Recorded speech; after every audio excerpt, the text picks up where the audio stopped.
नमस्कार दोस्तों, आप सभी का हमारे यूट्यूब चैनल पर बहुत-बहुत स्वागत है। दोस्तों, जैसा कि आप सबको पता है कि आप सभी की जो उत्तर प्रदेश टीजीटी, पीजीटी का एग्ज़ाम है और बीपीएससी टीजीटी, पीजीटी का एग्ज़ाम है और यहाँ तक कि आरपीएससी का भी नोटिस आज आ गया है। तो तमाम परीक्षाओं को ध्यान में रखते हुए जो हम काल विभाजन संबंधी क्वेश्चन लेकर आ रहे हैं, उसका आज ये दूसरा वीडियो है।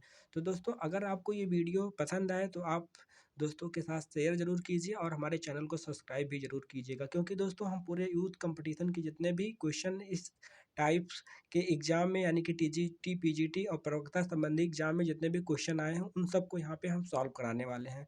तो दोस्तों चलिए देखते हैं, ये हमारा दूसरा वीडियो है नामकरण का और क्वेश्चन नंबर 17 से हम स्टार्ट करते हैं। चलिए दोस्तों, आज का जो पहला क्वेश्चन है आप देख रहे हैं।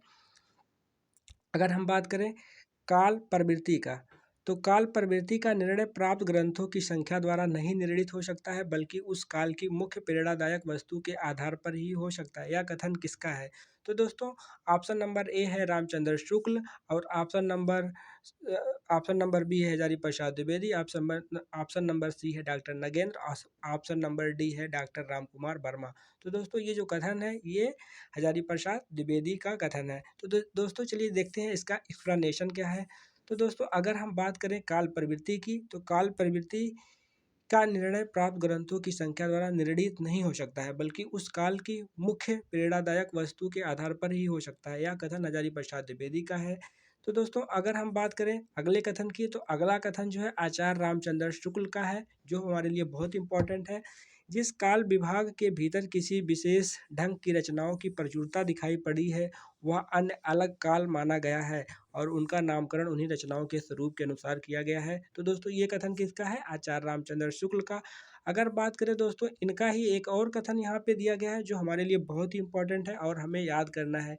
काल विभाजन साहित्यिक प्रवृत्तियों की समानता के आधार पर होना चाहिए। कालों का नामकरण यथासंभव मूल चेतना प्रधान प्रवृत्ति को आधार बनाकर करना चाहिए। फिर दोस्तों एक और कथन है जो हमारे लिए इम्पोर्टेंट है, युगों का सीमांकन मूल प्रवृत्तियों के आरंभ और समापन के अनुसार कार्य करना चाहिए। काल की मूल प्रवृत्ति का निर्धारण प्रमुख ग्रंथों के आधार पर करना चाहिए। तो दोस्तों ये कथन हमें याद रखना चाहिए। पहला कथन हमारा जो था वो आचार्य महावीर पर सॉरी आचार्य हजारी प्रसाद द्विवेदी का था, और दूसरा जो कथन है, तीसरा जो कथन है और चौथा जो कथन है वो आचार्य रामचंद्र स्थूल का है।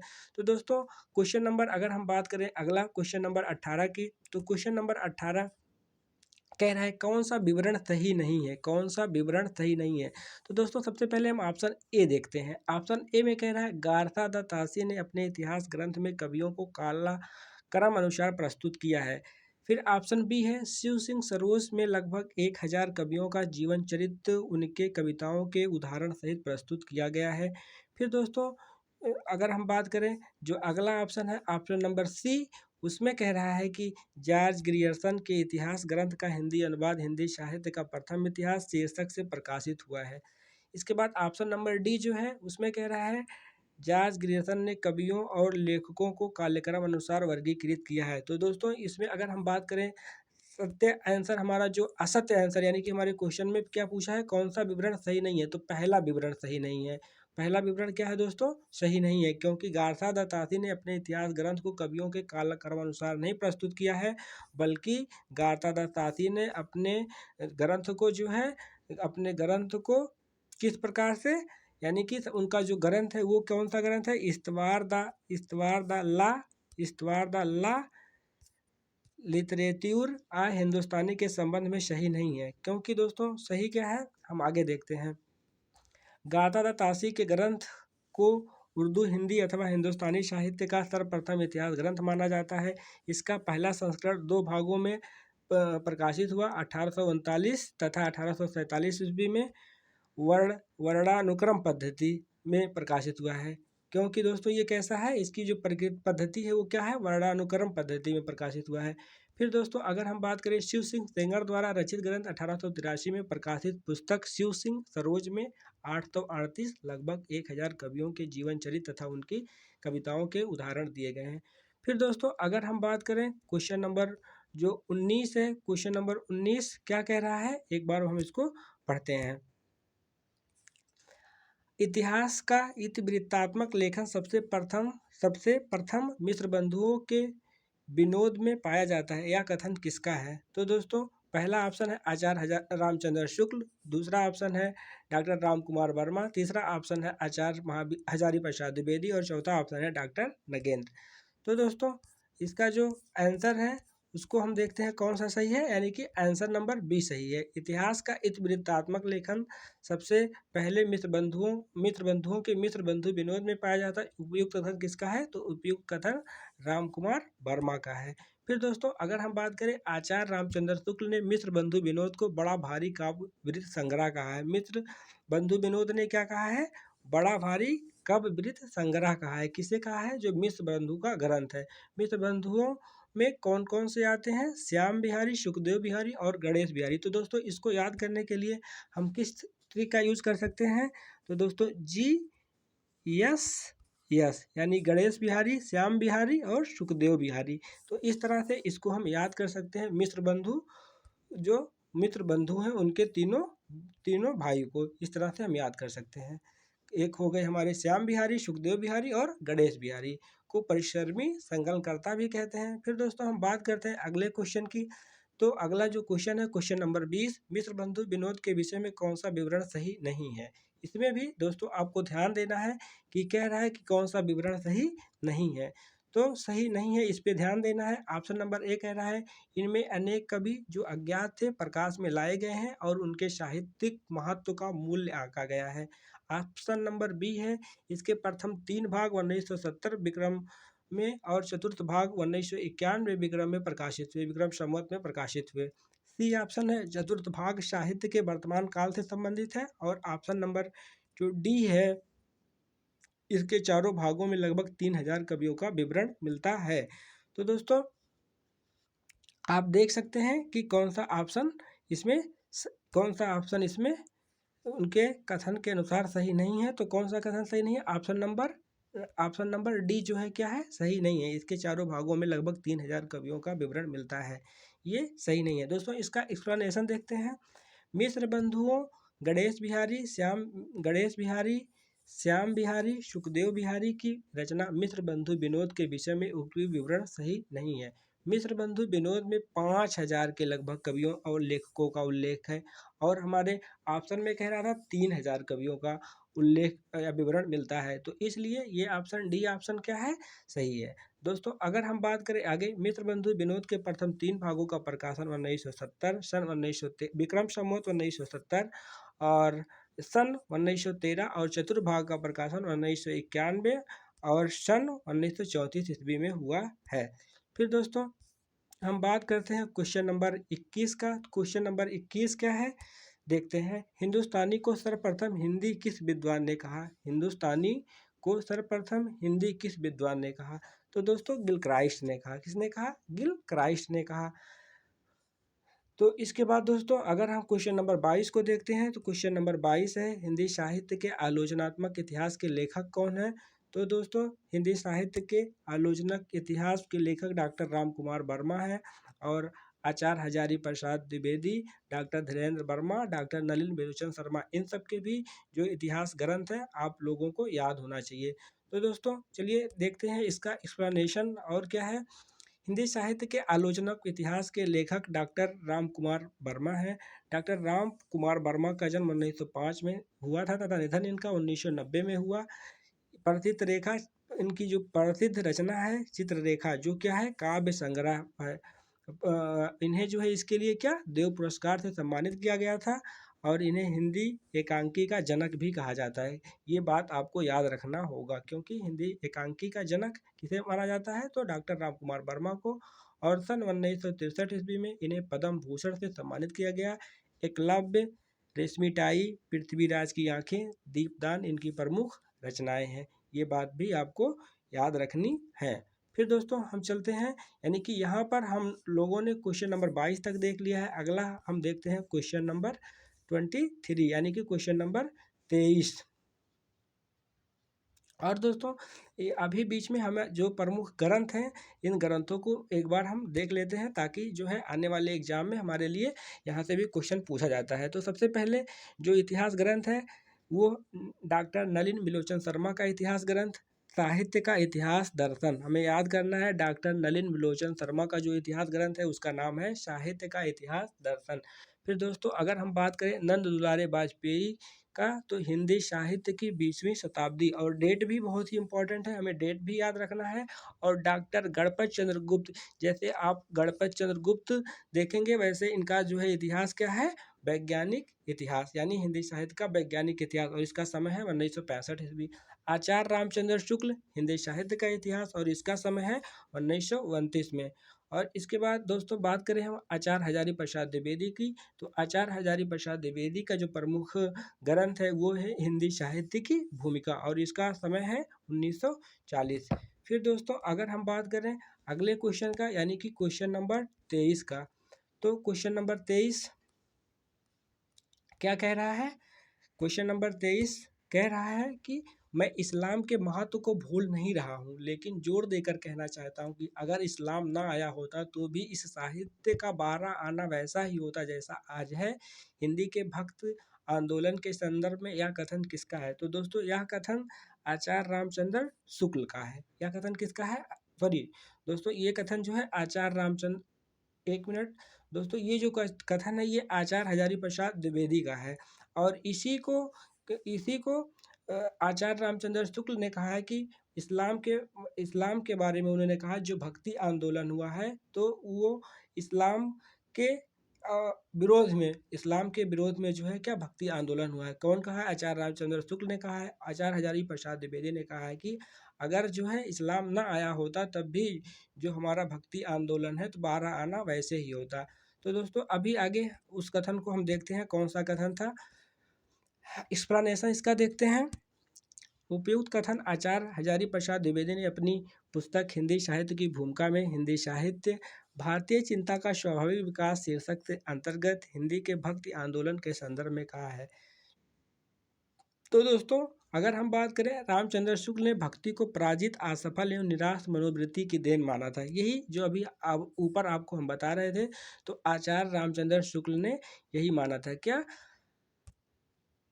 रामचंद्र शुक्ल ने भक्ति को पराजित, असफल एवं निराश मनोवृत्ति की देन है। अपने पौरुष से हताश होकर लोगों के पास इसके सिवा भक्ति में जाने के सिवा और क्या था, इसी प्रकार से जो है इनका कथन आता है आचार्य रामचंद्र शुक्ल का। तो आपको याद होना चाहिए। अगला कथन जो है डॉक्टर राम कुमार वर्मा, उन्होंने कहा है मुसलमानों के बढ़ते हुए आतंक ने हिंदुओं के हृदय में भय की भावना उत्पन्न कर दी थी।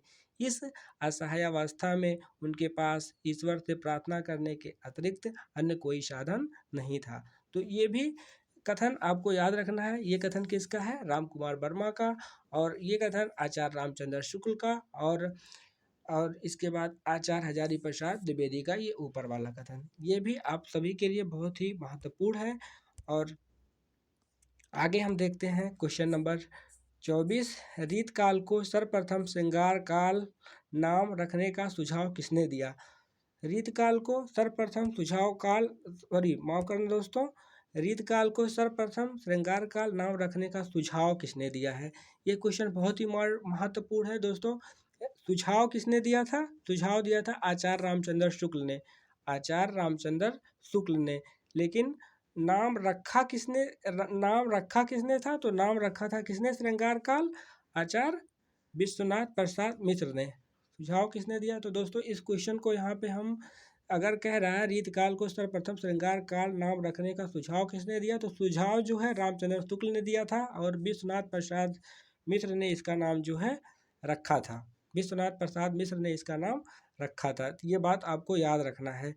इसके बाद दोस्तों विद्वान और नामकरण, ये आपके लिए बहुत इंपॉर्टेंट है, ये भी आपको याद रखना है। जॉर्ज ग्रियर्सन रीत काव्य कहा, मिश्र बंधु विनोद ने अलंकृत काल कहा, आचार्य रामचंद्र शुक्ल ने रीत काल कहा, रमा शंकर शुक्ल रसाल ने कला काल कहा, विश्वनाथ प्रसाद मिश्र ने श्रृंगार काल कहा।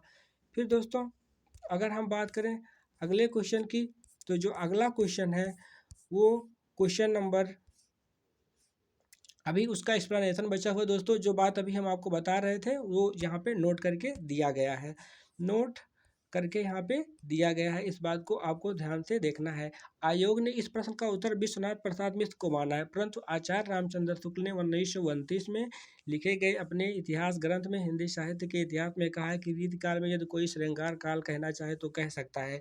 तो दोस्तों इसलिए वो क्वेश्चन जो है कन्फ्यूजन में है, क्योंकि सुझाव किसने दिया था? आचार्य रामचंद्र शुक्ल ने, और इसके बाद विश्वनाथ प्रसाद मिश्र ने उनके बात को सुना और इसके बाद इसको नाम दे दिया। तो अब आयोग के ऊपर है, आयोग ने इस क्वेश्चन को शायद हटा भी दिया हो, लेकिन जो आंसर है वो आचार्य रामचंद्र शुक्ल सही होगा। फिर दोस्तों अगर हम बात करें अगले क्वेश्चन की, तो क्वेश्चन नंबर 25, क्वेश्चन नंबर 25 क्या है? गारता द ताती के इतिहास ग्रंथ इस्तवार द ला लिटरेट्यूर इंदोई आ हिंदुस्तानी का दूसरा संस्करण कब प्रकाशित हुआ? तो दोस्तों इसका दूसरा संस्करण 1871 में प्रकाशित हुआ। चलिए दोस्तों इसका एक्सप्लेनेशन देखते हैं, और ये क्वेश्चन पिछली बार यूपी टीजीटी 2021 में पूछा भी गया है। दोस्तों इसका एक्सप्लेनेशन हम देखते हैं क्या है। गारता द ताती इतिहास ग्रंथ इस्तवार द ला लिटरेचर हिंदुई आ हिंदुस्तानी का दूसरा संस्करण 1871 में प्रकाशित हुआ था।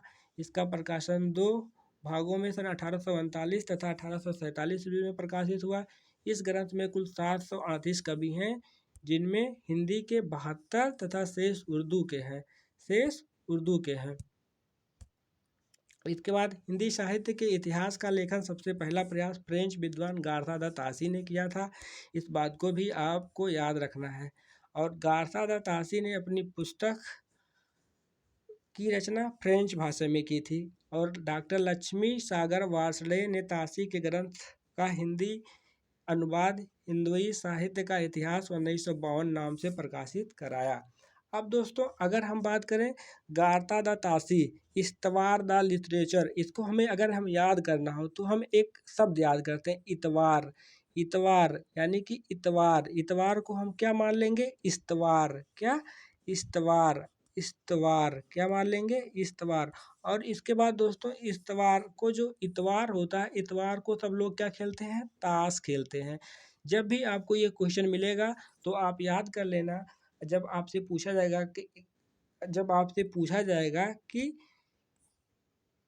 आपसे दोस्तों जब क्वेश्चन पूछा जाएगा गारता द तासी का इतिहास ग्रंथ इस्तवार द ला लिटरेचर, जैसे ही आपके दिमाग में ये दिखाई देगा इस्तवार, आपको तुरंत समझ लेना है इस्तवार को क्या? इतवार। क्या समझना है दोस्तों? इतवार। और इतवार को लोग क्या खेलते हैं? ताश। क्या खेलते हैं? ताश। यानी कि इस्तवार द लिटरेचर आ हिंदुस्तानी का दूसरा संस्करण जो है, इतवार द लिटरेचर के लेखक कौन है? तासी हैं, क्योंकि इतवार को लोग क्या खेलते हैं? ताश खेलते हैं। फिर दोस्तों देखते हैं और चलते हैं अगले क्वेश्चन पर। रामचंद्र शुक्ल का हिंदी साहित्य का इतिहास पहले किस ग्रंथ की भूमिका के रूप में छपा था? ये क्वेश्चन बहुत ही इंपॉर्टेंट है। जैसा कि आप देख रहे हैं यूपी टीजीटी 2021 और जीआईसी प्रवक्ता भर्ती परीक्षा में पूछा गया है। तो पहला ऑप्शन क्या है? पहला ऑप्शन है हिंदी शब्द सागर, दूसरा ऑप्शन है हिंदी साहित्य कोश, तीसरा ऑप्शन है हिंदी साहित्य सागर और हिंदी सरित सागर। तो आंसर क्या है दोस्तों इसका? हिंदी शब्द सागर के नाम से भूमिका में छपा था। आचार्य रामचंद्र शुक्ल का हिंदी साहित्य का इतिहास पहले हिंदी शब्द सागर की भूमिका के रूप में 1932 में प्रकाशित हुआ। हिंदी साहित्य के अब तक लिखे गए इतिहासों में आचार्य रामचंद्र शुक्ल द्वारा लिखे गए हिंदी साहित्य का इतिहास को सबसे प्रामाणिक तथा व्यवस्थित इतिहास माना जाता है। ये आपके लिए बहुत ही महत्वपूर्ण है और आपको जो है इसको याद रखना है। इतिहास प्रमुख जो है इतिहास ग्रंथ को आपको ध्यान में रखना है जो नीचे दिया गया है। सबसे पहले अगर हम इतिहास ग्रंथ की बात करें तो दिया गया है तज़किरा ए शुअरा ई हिंदी। इसका प्रकाशन हुआ 1848 ईस्वी है और इसके लेखक हैं मौलवी करीमुद्दीन। आपको याद रखना है। दूसरा क्या है? भाषा काव्य संग्रह 1873 ईस्वी में महेश दत्त शुक्ल इसके क्या है? लेखक हैं। अगर हम तीसरे ग्रंथ की बात करें तो हिंदी साहित्य की भूमिका, हिंदी साहित्य की भूमिका जो है ये किस लेखक का ग्रंथ है? तो ये आचार्य हजारी प्रसाद द्विवेदी का, और इसका समय क्या है? 1940। दोस्तों अगर हम बात करें और अगले ग्रंथ का, यानी कि ग्रंथ हिंदी साहित्य का उद्भव और विकास, हिंदी साहित्य का उद्भव और विकास, इसका समय याद रखना है 1952। और उद्भव और विकास के जो लेखक हैं वो भी आचार्य हजारी प्रसाद द्विवेदी हैं। हिंदी साहित्य का आदिकाल और इसका समय जो क्या है 1952, और इसके भी क्या है आचार्य हजारी प्रसाद द्विवेदी, इसके भी लेखक आचार्य हजारी प्रसाद द्विवेदी हैं। इसके बाद दोस्तों अगर हम बात करें हिंदी साहित्य का वैज्ञानिक इतिहास, वैज्ञानिक इतिहास जैसे ही वैज्ञानिक शब्द देखेंगे तो हमें नाम आएगा गणपत चंद्र गुप्त, ये आपको याद रखना है, और इसका समय क्या है 1965। हिंदी साहित्य का संवेदना का विकास, हिंदी साहित्य और संवेदना का विकास, इस पुस्तक के लेखक कौन है रामस्वरूप चतुर्वेदी, जो हमारे लिए बहुत ही महत्वपूर्ण पुस्तक है, इसको भी हमें याद रखना है। फिर दोस्तों आज का क्वेश्चन नंबर 27 चलते हैं, देखते हैं क्वेश्चन नंबर 27। आचार्य रामचंद्र शुक्ल के अनुसार तीव्र सिंह सरोज में गिनाए ग्रंथ हैं। तो दोस्तों अगर हम बात करें जैसे कि ऑप्शन देख रहे हैं, पहला है राम सतसई, दूसरा है कड़खा रामायण, और तीसरा है दोहावली, और चौथा है कबित रामायण।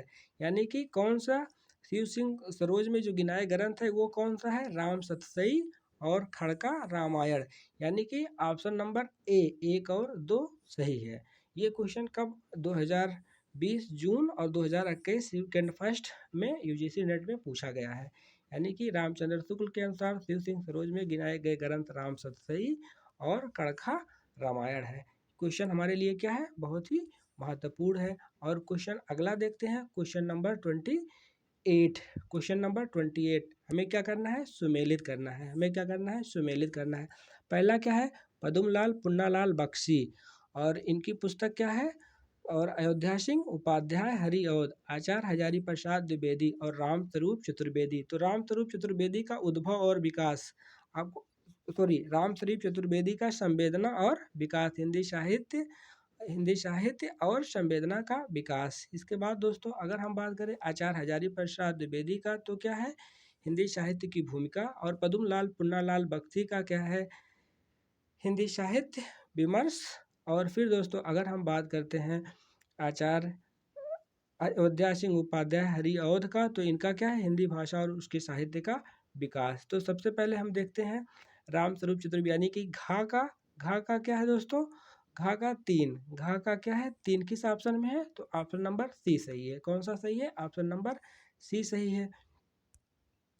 फिर दोस्तों ऊपर देखते हैं आंसर में क्या दिया है, सॉरी दोस्तों ऑप्शन नंबर डी सही है, क्योंकि ऑप्शन नंबर डी सही, ऑप्शन नंबर डी सही, क्योंकि का 2 दिया है। का पद्मलाल पुन्ना बख्शी का क्या है हिंदी साहित्य और हिंदी साहित्य विमर्श, हिंदी साहित्य विमर्श। इसके बाद खा का है 4, यानी कि अयोध्या सिंह उपाध्याय का हिंदी भाषा और उसके साहित्य का विकास, और आचार्य हजारी प्रसाद द्विवेदी इनका हिंदी साहित्य के भूमिका, और डॉक्टर रामस्वरूप चतुर्वेदी जो है क्या है हिंदी साहित्य और संवेदना का विकास, हिंदी साहित्य और संवेदना का विकास। ये नीचे दिया गया है, इसको एक बार हम फिर से चेक कर लेते हैं। पद्मलाल पुन्नालाल बख्शी हिंदी साहित्य विमर्श, अयोध्या सिंह उपाध्याय हरिऔध हिंदी भाषा और उसके साहित्य का विकास, आचार्य हजारी प्रसाद द्विवेदी हिंदी साहित्य की भूमिका, डॉक्टर रामस्वरूप चतुर्वेदी हिंदी साहित्य और संवेदना का विकास। अयोध्या सिंह उपाध्याय हरिऔध द्वारा रचित प्रिय प्रवास को विद्वानों द्वारा खड़ी बोली का प्रथम महाकाव्य माना जाता है। पुनर्नवा तथा अनमदास का पोथा आचार्य हजारी प्रसाद द्विवेदी के क्या है प्रमुख उपन्यास हैं। फिर दोस्तों हम देखते हैं अगला जो क्वेश्चन है आगे, क्वेश्चन नंबर 29, यानी कि क्वेश्चन नंबर 29। हिंदी साहित्य आदिकाल हिंदी का एक इतिहास ग्रंथ है। इस ग्रंथ के रचनाकार कौन है आचार्य हजारी प्रसाद द्विवेदी, यानी कि हिंदी साहित्य का आदिकाल के लेखक कौन है आचार्य हजारी प्रसाद द्विवेदी। हिंदी साहित्य का आदिकाल 1952 ईस्वी में हिंदी का एक इतिहास ग्रंथ है। इस ग्रंथ के रचनाकार आचार्य हजारी प्रसाद द्विवेदी हैं। इनके द्वारा रचित अन्य इतिहास ग्रंथ हिंदी साहित्य का उद्भव और विकास, बहुत ही इंपॉर्टेंट दोस्तों याद होना चाहिए, और इसका समय पीरियड क्या है 1952। हिंदी साहित्य की भूमिका 1940, ये भी याद होना चाहिए। जबकि आचार्य रामचंद्र शुक्ल ने हिंदी साहित्य का इतिहास 1929 तथा डॉक्टर नलिन विलोचन शर्मा ने हिंदी साहित्य का इतिहास दर्शन नामक इतिहास ग्रंथ लिखा है। फिर दोस्तों चलते हैं क्वेश्चन नंबर 30 पे। क्वेश्चन नंबर 30 पे राजस्थानी भाषा और साहित्य पुस्तक के लेखक कौन है। क्वेश्चन नंबर 30 क्या है राजस्थानी भाषा राजस्थानी भाषा के लेखक, राजस्थानी भाषा और साहित्य के पुस्तक के लेखक कौन है? तो इसका पहला ऑप्शन है मुनजिन विजय, मुनजिन विजय, मुनजिन विजय और मोतीलाल मेनारिया, टीकम सिंह तोमर, पंडित गौरीशंकर, हीराचंद ओझा। तो मोतीलाल मेनारिया, राजस्थानी भाषा और साहित्य के लेखक कौन है? मोतीलाल मेनारिया है। दोस्तों इसका एक्सप्लेनेशन देखते हैं। राजस्थानी भाषा और साहित्य में लेखक डॉक्टर मोतीलाल मेनारिया हैं। इनके द्वारा रचित एक अन्य साहित्य इतिहास ग्रंथ राजस्थानी पिंगल साहित्य भी है, जबकि हिंदी वीर काव्य 1945 के लेखक डॉक्टर टीकम सिंह तोमर हैं। हिंदी वीर काव्य, हिंदी वीर काव्य के लेखक कौन है? टीकम सिंह तोमर, और इसके कौन है? मोतीलाल मेनारिया। फिर दोस्तों चलते हैं अगले क्वेश्चन पर। अगला क्वेश्चन क्या है? क्वेश्चन नंबर 31, यानी कि क्वेश्चन नंबर 31। क्वेश्चन नंबर 31 की बात करें तो इसमें कह रहा है, इनमें से किस साहित्य इतिहास ग्रंथ को किशोरीलाल गुप्त ने हिंदी साहित्य का प्रथम इतिहास नाम से अनुवाद करके प्रकाशित कराया? तो दोस्तों इसका जो है ऑप्शन है इस्तवार द ला लिटरेच्योर इंदोई आ हिंदुस्तानी, a sketch of Hindi literature, a history of Hindi literature को, और the modern vernacular literature of northern Hindustan को।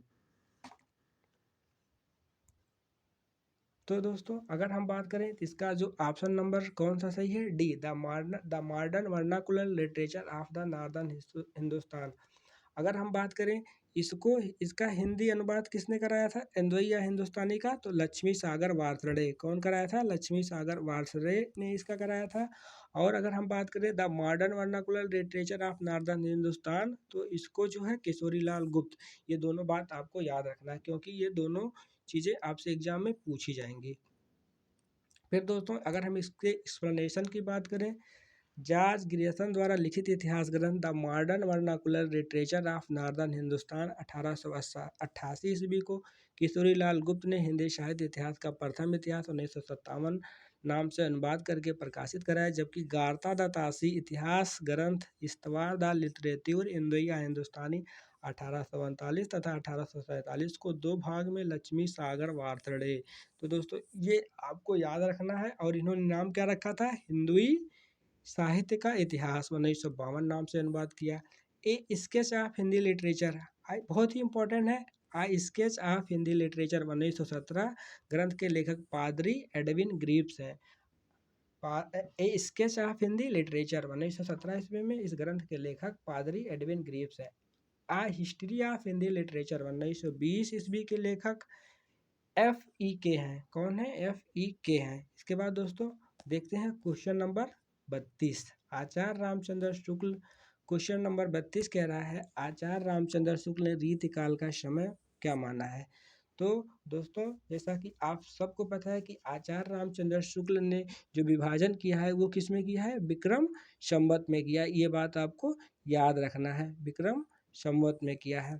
तो यहाँ पे जो ऑप्शन दिए गए हैं 1600 से 1800 विक्रम संवत, 1700 से 1900 विक्रम संवत, 1500 से 1750 विक्रम संवत, 1600 1850। तो दोस्तों क्या है? 1700 से 1900 विक्रम संवत। इसके बाद दोस्तों आचार्य रामचंद्र शुक्ल ने रीतकाल का समय 1700 से 1900 ईस्वी में माना है। आचार्य शुक्ल ने हिंदी साहित्य के इतिहास के 900 वर्षों को निम्न अनुसार 4 भागों में विभाजित किया है। प्रत्येक कालखंड का समुचित नामकरण। आदिकाल को किस नाम से जाना जाता है? वीर गाथा काल।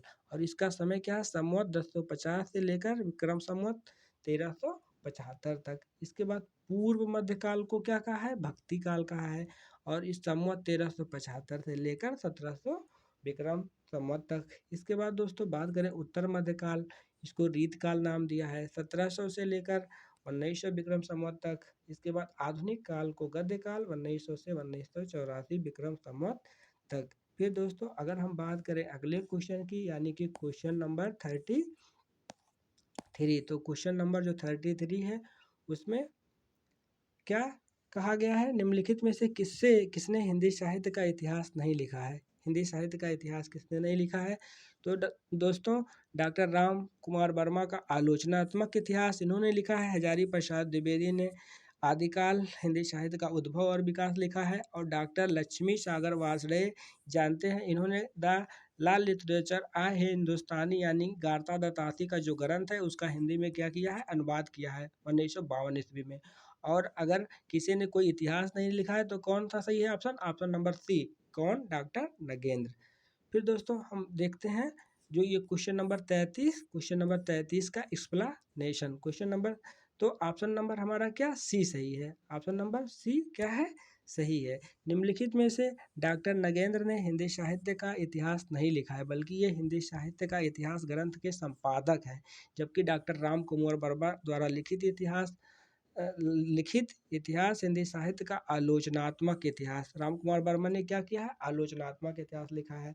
हजारी प्रसाद द्विवेदी ने इतिहास ग्रंथों की रचना हिंदी साहित्य की भूमिका लिखी है। हिंदी साहित्य का उद्भव और विकास लिखा है।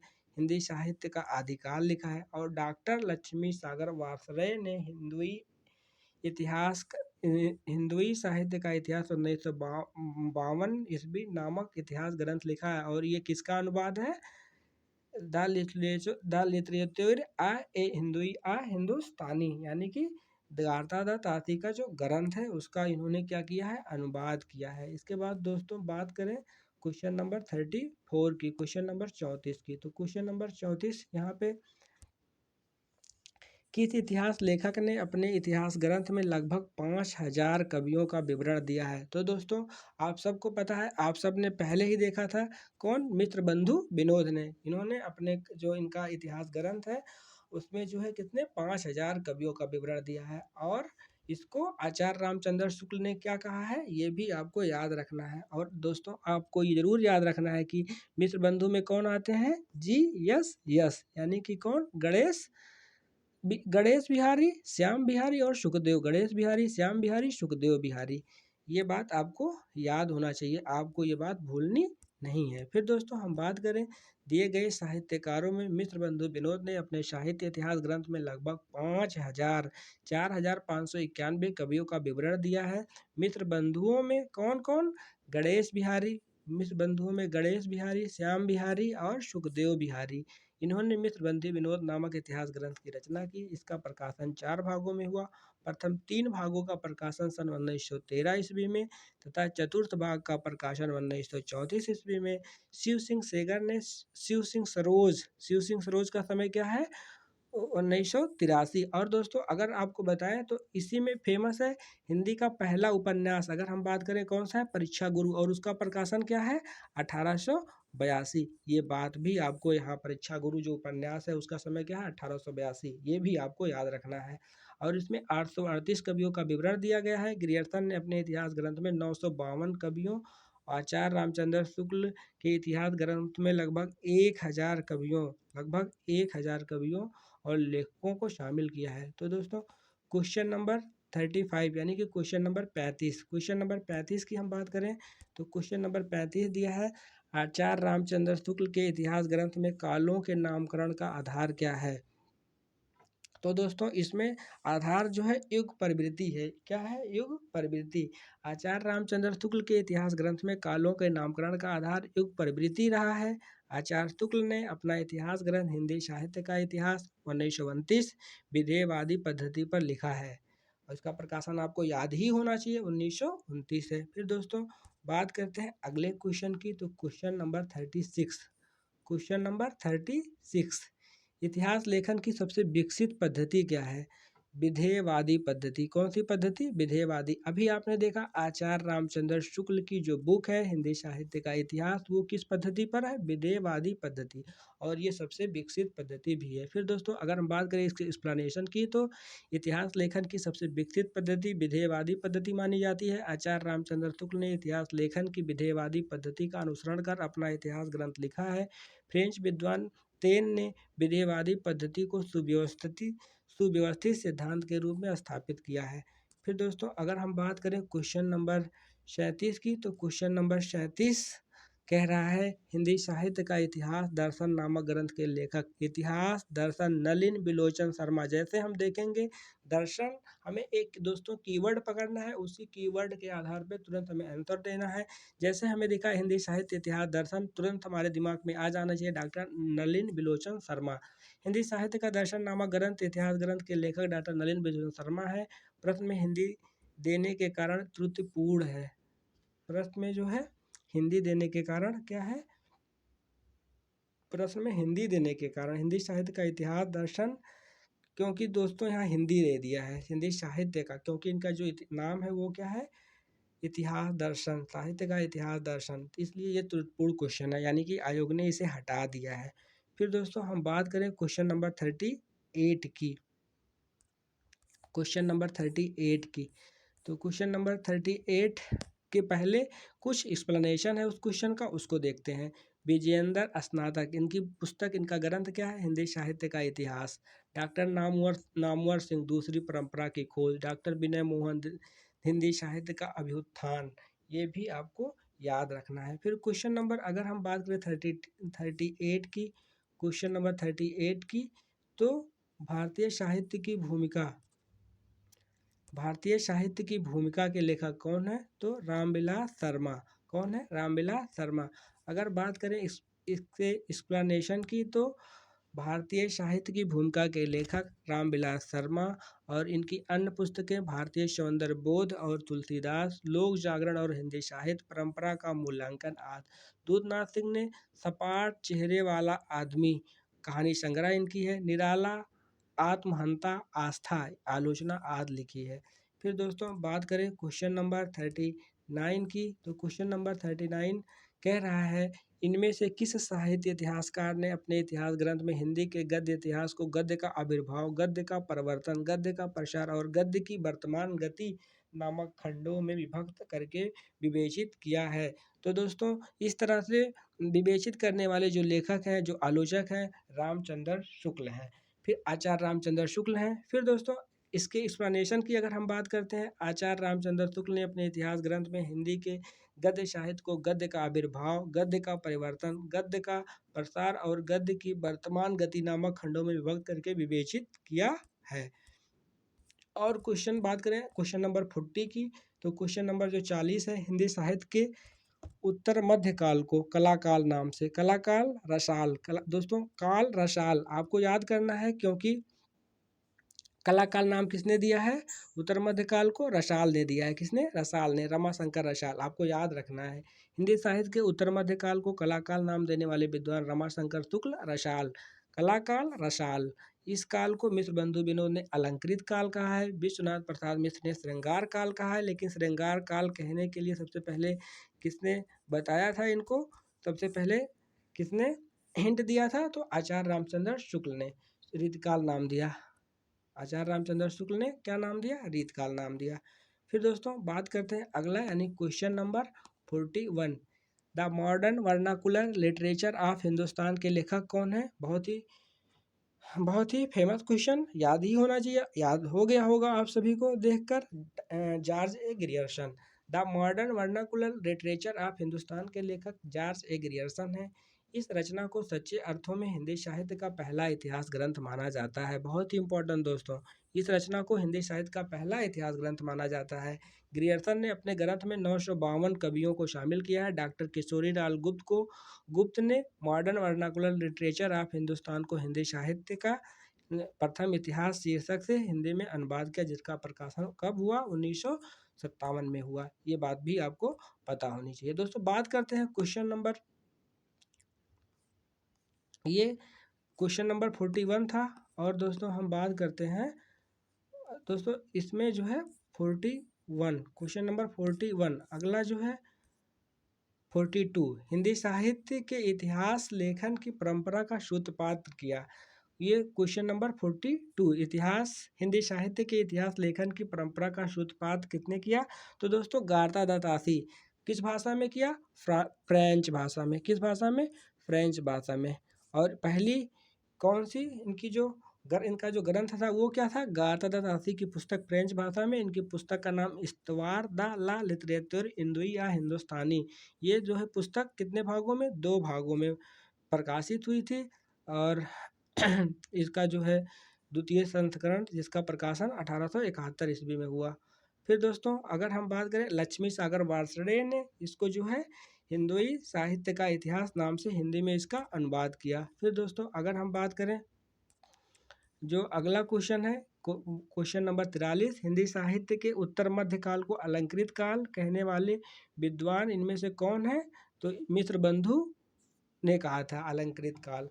और रामचंद्र शुक्ल ने रीतकाल कहा था। विश्वनाथ प्रसाद मिश्र ने क्या कहा था? विश्वनाथ प्रसाद मिश्र ने भी क्या कहा था? अलंकृत श्रृंगार काल कहा था। और डॉक्टर नगेंद्र ने क्या कहा था? तो सारे विकल्प आपको पता होना चाहिए। हिंदी साहित्य के उत्तर मध्य काल को अलंकृत काल कहने वाले मिश्र बंधु थे। रामचंद्र शुक्ल ने उत्तर मध्य काल, रीतकाल, तब विश्वनाथ प्रसाद मिश्र ने श्रृंगार काल कहा था। फिर दोस्तों अगर हम बात करें क्वेश्चन नंबर 44 की, तो हिंदी साहित्य का आरंभ 693 ईस्वी से मानने वाले इतिहासकार निम्न इनमें से कौन से हैं? तो 693 ईस्वी से मानने वाले जो इतिहासकार वो कौन है? डॉक्टर राम कुमार वर्मा। कौन है? डॉक्टर राम कुमार वर्मा। ये क्वेश्चन राजस्थान स्कूल परीक्षा शिक्षा प्राध्यापक परीक्षा 2018 और NBS TGT में भी पूछा गया है। हिंदी साहित्य का आरंभ 693 ईस्वी से मानने वाले इतिहासकार राम कुमार वर्मा है। राम कुमार वर्मा हिंदी साहित्य की अवधि 693 ईस्वी से 1693 ईस्वी तक मानते हैं, अर्थात संधि काल से लेकर भक्ति काल तक की अवधि को ही लिया है। इसके बाद दोस्तों अगर हम बात करें क्वेश्चन नंबर 45 यानी 45 की, हिंदी साहित्य को उत्तर मध्य काल को रीतकाल किस विद्वान ने कहा है? तो ये आप सबको पता है। रीतकाल को उत्तर मध्य काल को रीतकाल किसने कहा है? तो आचार्य रामचंद्र शुक्ल ने कहा है। और दोस्तों अगर हम बात करें अन्य जो हमारे अन्य जो विद्वान हैं उन्होंने क्या नाम दिया है? तो जैसे आप देख रहे हैं पहला नाम आ गया रसाल, तो इन्होंने कला काल कहा।